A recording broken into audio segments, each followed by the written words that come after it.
On va revenir avec vous sur ce que veulent les Français qui se sont donc exprimés ces 3 derniers mois. Alors, sans surprise, les thèmes qui sont effectivement apparus dans le cadre de ce grand débat, ce sont donc les impôts et l'évolution de la justice fiscale. D'ailleurs, vous l'avez vu, Édouard Philippe en a parlé de cette exaspération fiscale. Et en effet, donc quasiment la moitié des Français interrogés via les cahiers citoyens veulent une évolution de la fiscalité. Ils veulent tout simplement payer moins d'impôts. Alors, lesquels? Eh bien, un Français sur 5 qui ont apporté leur contribution donc sur cette plateforme. Pour eux, ça passe par une baisse, soit une baisse de la TVA, soit une baisse de l'impôt sur le revenu. Autre sujet très abordé, Julia, c'est l'environnement.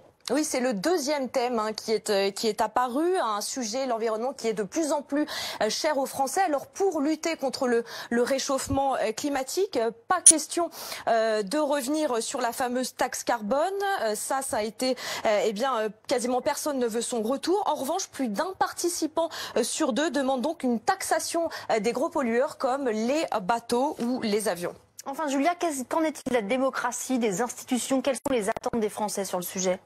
Alors, ce qui ressort, dans ce grand débat, c'est que les Français veulent être mieux représentés. Ils veulent être mieux représentés politiquement, et donc 74% d'entre eux demandent l'adoption d'une dose à la proportionnelle. Ils veulent être mieux représentés. Ça peut paraître contradictoire puisque 86% demandent également une réduction du nombre de parlementaires. Et puis, pour finir, je vais vous donner quelques chiffres assez surprenants. Alors, souvenez-vous, cette fameuse polémique des 80 km/h, sachez que seulement 1,5% de ces Français sont pour la suppression de cette mesure. Et puis concernant le RIC, le référendum d'initiative populaire, là aussi le chiffre est assez étonnant puisque ce sujet avait été, souvenez-vous, très largement plébiscité par les gilets jaunes.